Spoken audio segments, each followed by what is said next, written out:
بسم اللہ الرحمن الرحیم. السلام علیکم اسٹوڈینٹس. آج ہم لوگ اپنا بایو 101 کا ٹاپک نمبر 106 سے لے کے ٹاپک نمبر 109 تک کریں گے.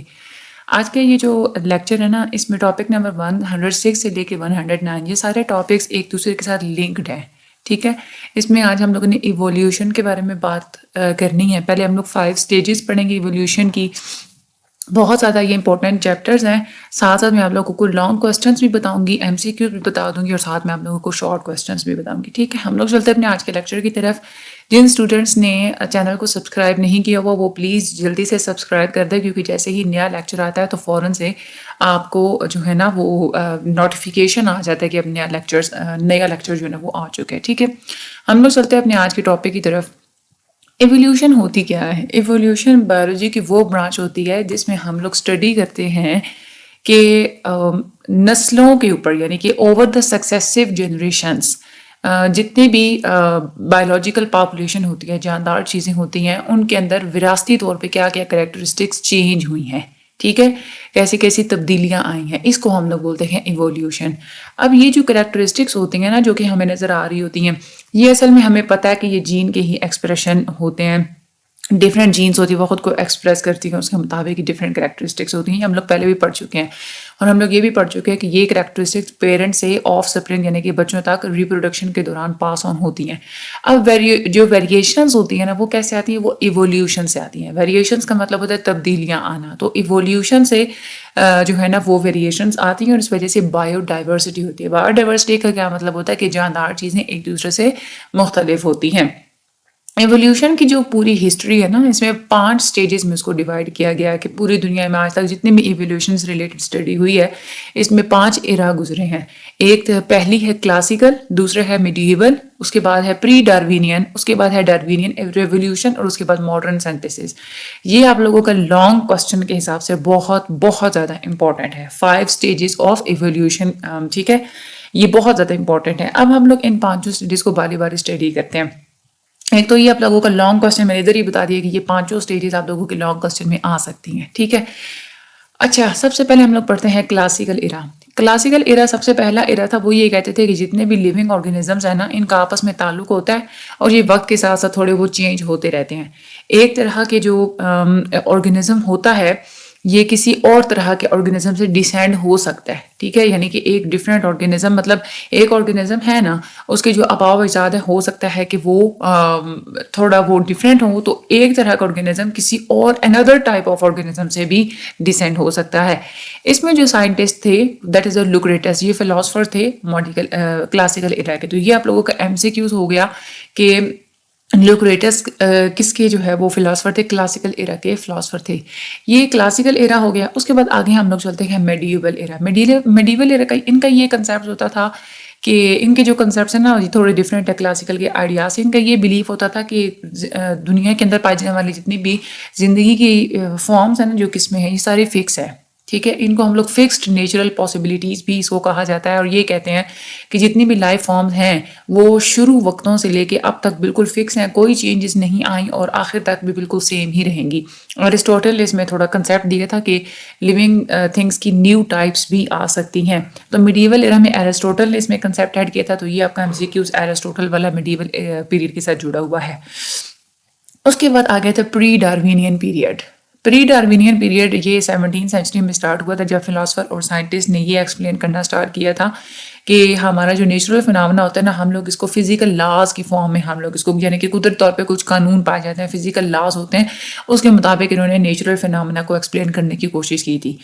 اس میں 5 سائنٹسٹ کے نیمز آپ لوگوں نے یاد کرنے ہیں. ایک تھے جوہان رے. جوہان رے نے سب سے پہلی دفعہ جو ہے نا اسپیشیز کا لفظ استعمال کیا تھا.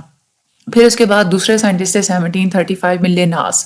لیناس نے یہ کہا تھا کہ انہوں نے 5 کنگڈم کلاسیفیکیشن سسٹم انہوں نے ہی دیا تھا، اور وہ یہ کہتے تھے کہ جتنے بھی جو اسپیشیز پائی جاتی ہے نا، ان کے درمیان جو ریلیشن شپ ہوتا ہے وہ ایک ہرائریکل نیچر کا ہوتا ہے.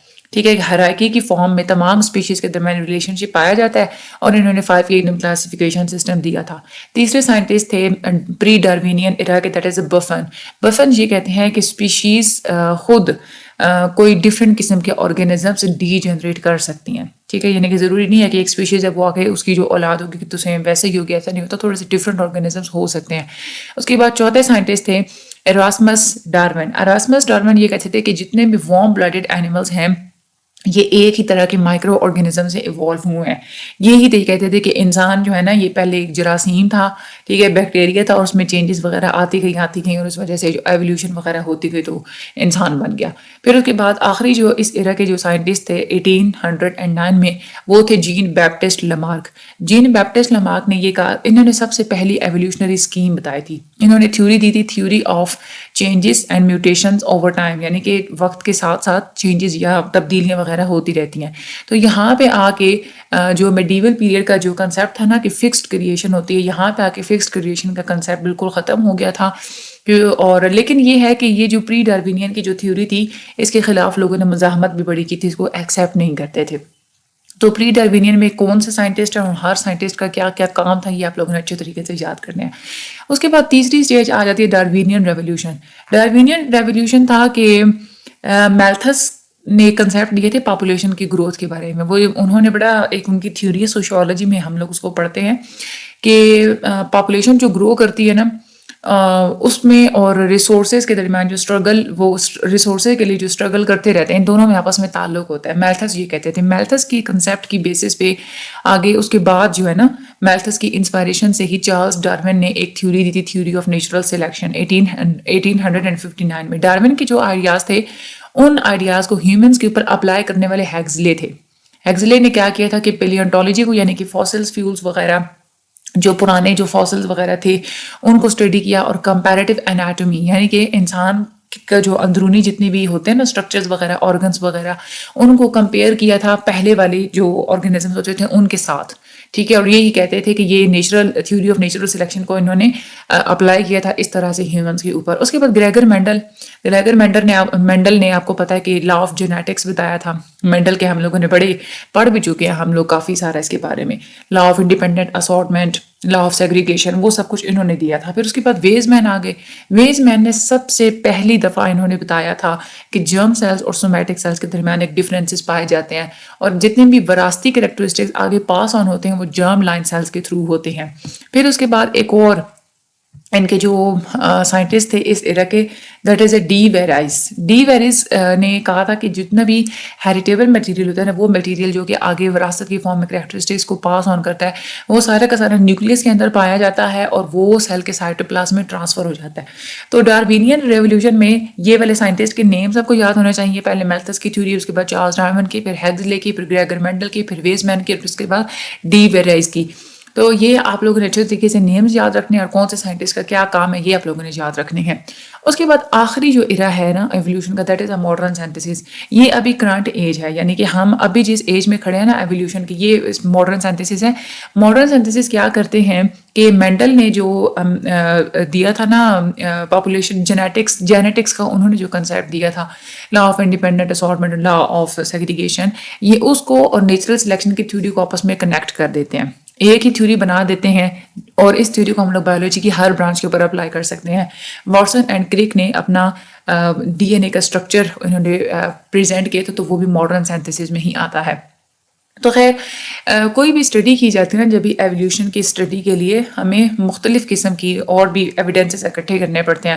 جیسے بایو جیوگرافی سے اکٹھے کرنے پڑتے ہیں, پیلینٹولوجی کو دیکھنا پڑتا ہے, کمپیریٹیو اناٹمی کو دیکھنا پڑتا ہے, مالیکولر بایولوجی کو دیکھنا پڑتا ہے, تب جا کے ہم لوگ اسٹڈی کر سکتے ہیں کہ جو ایولیوشن ہے وہ کیسے کیسے ہوئی ہے اور کہاں کہاں ہوئی ہے. ٹھیک ہے, تو یہ والا لانگ کوسچن ہمارا ہو گیا. آج ہم نے یہی پڑھا کہ ایولیوشن اور ایراز آف ایولیوشن. آج ہم لوگ اگلے ٹاپک پہ چلتے ہیں. اب ہم لوگ تھوڑی ڈارون کی تھیوری کو ہم لوگ آگے جو ہے نا ایکسپلین کرتے ہیں. ڈارون نے اپنی تھیوری دی تھی, تھیوری آف نیچرل سلیکشن, جس کو اوریجن آف اسپیشیز بھی کہا جاتا ہے, کہ اسپیشیز جو ہے نا یہ اوریجنیٹ کیسے ہوئے ہیں. اس تھیوری کے پیچھے 4 پاسچولیٹس ہیں, یعنی کہ اس تھیوری کے مطابق یہ کہتے ہیں کہ 4 قسم کی طاقتیں ہوتی ہیں ایولیوشن کے پیچھے, جو کہ ایولیوشن کا باعث بنتی ہیں. اب وہ کون کون سی ہوتی ہیں؟ سب سے پہلی ہوتی ہے کمپٹیشن, دوسری ہوتی ہے ویریشنز, تیسری ہوتی ہے سروائیول آف دا فٹیسٹ، اور چوتھی ہوتی ہے کہ جو سروائیو کر جاتی ہیں اسپیشیز، ان کے اندر جو ٹریٹس پائے جاتے ہیں اڈیپٹیو ٹریٹس، وہ آگے نیکسٹ جنریشن پہ پاس آن ہوتے ہیں. تو یہ 4 پاسٹولیٹس بہت امپورٹنٹ ہے. یہ بھی آپ لوگوں کے لانگ کوسچن کے حساب سے بہت امپورٹنٹ ہے کہ ڈارون کی تھیوری کے 4 پاسٹولیٹس بتائیں. سب سے پہلا ہم لوگ پاسٹولیٹ دیکھتے ہیں. سب سے پہلی جو پاسٹولیٹ تھا وہ کہتے ہیں کہ کمپٹیشن. یہ کمپٹیشن ایک طاقت ہوتی ہے جو کہ ایولیوشن کا باعث بنتی ہے. وہ یہ کہتے ہیں کہ جتنے بھی آرگینزمس ہیں نا، ان کے اندر ریپروڈکشن کی بہت زیادہ صلاحیت پائی جاتی ہے. ایون کہ ان کو خود بھی نہیں پتا ہوتا کہ ان کے اندر ریپروڈیوس کرنے کی کتنی صلاحیت پائی جاتی ہے. ایک فیمیل سی اسٹار ایک سال کے اندر، ایک سیزن کے اندر 1 ملین ایگز وہ ریلیز کر سکتی ہے اور ریلیز کرتی ہے. اب ایسا ہوتا ہے کہ سارے کے سارے ایگ وہ فرٹیلائز نہیں ہوتے. کچھ ایگ ہوتے ہیں کہ جو کہ انوائرمنٹ کی وجہ سے ٹوٹ کا شکار ہو جاتے ہیں، تو وہ اس میں جو ہے نا وہ ریپروڈکشن نہیں ہوتی.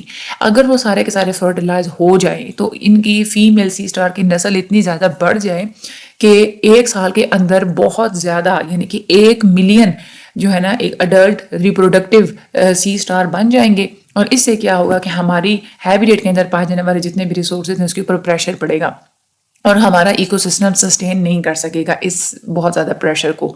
تو یہی وجہ ہے کہ یہ جو لمیٹڈ ریسورسز پائے جاتے ہیں نا ہمارے انوائرمنٹ کے درمیان، اس کی وجہ سے انڈیویجولس کے درمیان 2 طرح کے کمپٹیشنز ہوتے ہیں. ایک ہوتا ہے انٹرا اسپیسیفک کمپٹیشن اور ایک ہوتا ہے انٹر اسپیسیفک کمپٹیشن.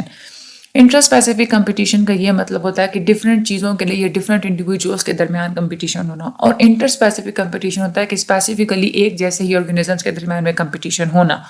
تو خیر پہلا پاسٹولیٹ یہی ہے کہ جو ایولیوشن جتنی بھی ہوتی ہے نا، اس کے پیچھے ایک طاقت موجود ہوتی ہے کمپٹیشن کی. دوسری جو مین جو فورس موجود ہے دیٹ از ایولیوشن کی. جتنے بھی انڈیویجولز ہوتے ہیں جو کہ ایک ہی پاپولیشن سے تعلق رکھتے ہیں، ہمیں پتہ ہے کہ وہ کبھی بھی سیم نہیں ہوتے اور نہ ہی وہ سیم ہو سکتے ہیں. ان میں بہت زیادہ تبدیلیاں ہوتی ہیں، ویریشنز ہوتی ہیں. اب یہ جو انڈیویجولز ہوتے ہیں نا، یہ ویری کیسے کرتے ہیں؟ یہ ٹریٹس میں ویری کرتے ہیں. ٹھیک ہے، یعنی کہ ان کی خصوصیات جو ہوتی ہیں نا وہ ڈفرینٹ ہوتی ہیں، اور ان کی سروائیو کرنے کی اور ریپروڈیوس کرنے کی ایبیلٹی بھی ڈفرینٹ ہوتی ہے. اب یہ جو ویریشنز ہوتی ہیں یہ آتی کہاں سے ہیں؟ یہ ویریشنز آتی ہیں میوٹیشن سے. میوٹیشنز کا مطلب ہوتا ہے کہ جب ریپروڈکشن ہو رہی ہوتی ہے اس کے دوران جتنی بھی چینجز ہوتی ہیں.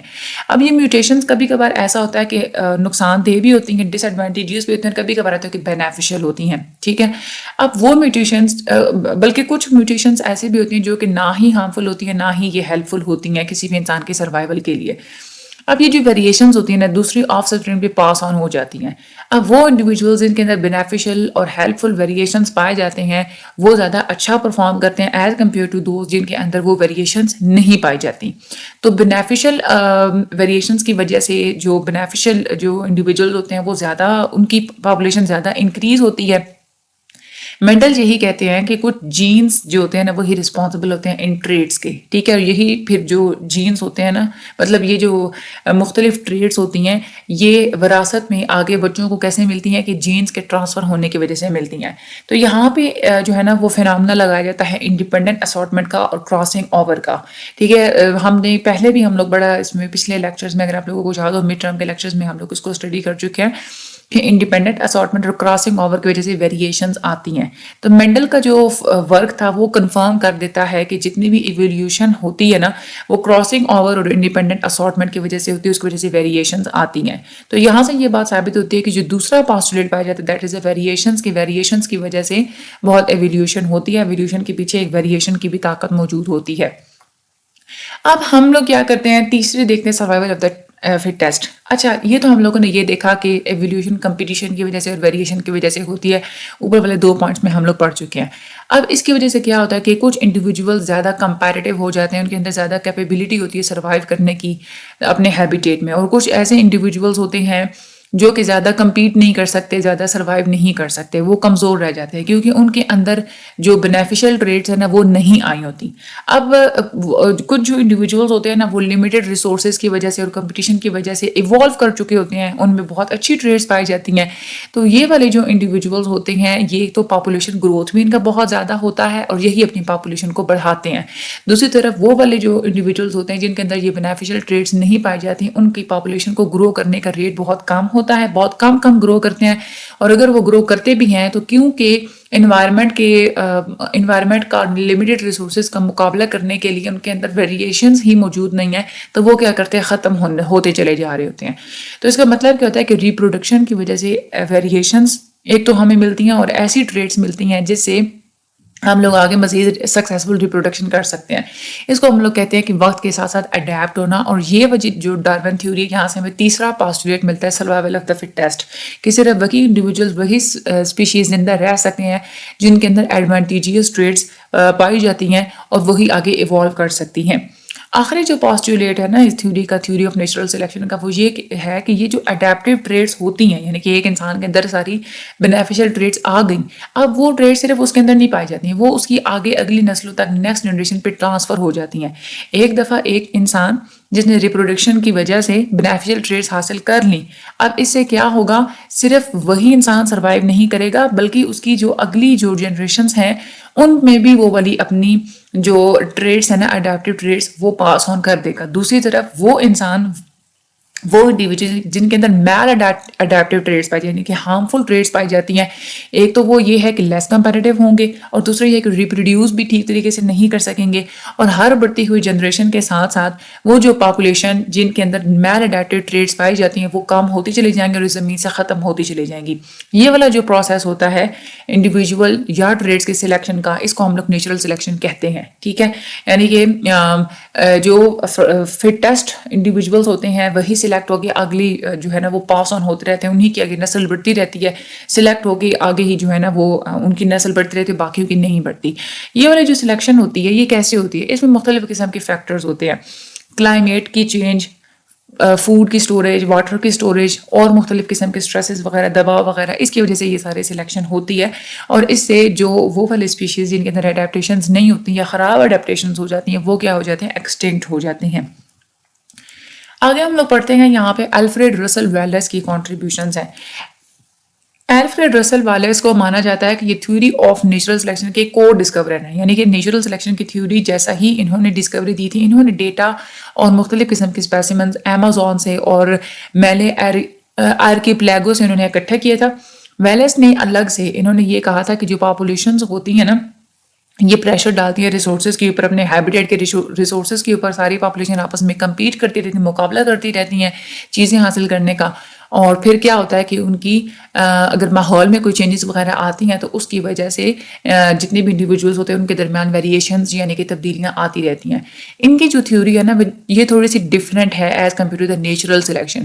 ویلس یہ کہتے ہیں کہ ہر جو نیو تبدیلی آتی ہے نا نئی جنریشنز کے اندر وہ اڈیپٹیو ریڈیشنز کی وجہ سے آتی ہے, یعنی کہ ضروری نہیں ہے کہ انوائرمنٹ کے اندر کوئی تبدیلیاں پائی جائیں اس وجہ سے ہو, ضروری نہیں ہے, بس ویسی کچھ اڈیپٹیشنز آ جاتی ہیں اور اس وجہ سے نیو جنریشنز ڈفرینٹ ہوتی ہیں, ان میں ویریشنز آ جاتی ہیں.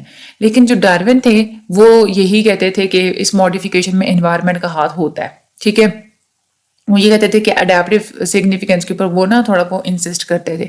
تو یہی جو ہم لوگ نے چار جو ہے وہ پاسٹولیٹس پڑھے ڈارون کی تھیوری کے, پہلا کمپٹیشن, دوسرا ویریشن, تیسرا سروائیول آف دا فٹیسٹ, اور چوتھا کیا ہوتا ہے نیچرل سلیکشن. اور اس کے بعد ہم لوگوں نے الفریڈ رسل ویلس کی ہم نے مزید جو تھیوری آف ایولیوشن ہے وہ بھی ہم لوگوں نے پڑھی. تو یہ شارٹ کے حوالے سے الفریڈ کی بہت زیادہ امپورٹنٹ ہے, 4 پاسٹولیٹس لانگ کے حساب سے بہت امپورٹنٹ ہے, اور 5 ایرا آف ایولیوشن یہ بھی لانگ کے حساب سے بہت امپورٹنٹ ہے. انشاءاللہ اگلے لیکچر میں ہوگی ملاقات. چینل کو سبسکرائب لازمی کیجیے گا, ویڈیو کا شیئر ضرور کیجیے گا, مجھے اپنی دعا میں یاد رکھیے گا. اللہ تعالیٰ آپ سب لوگوں کی مدد فرمائے. Thank you so much and اللہ حافظ.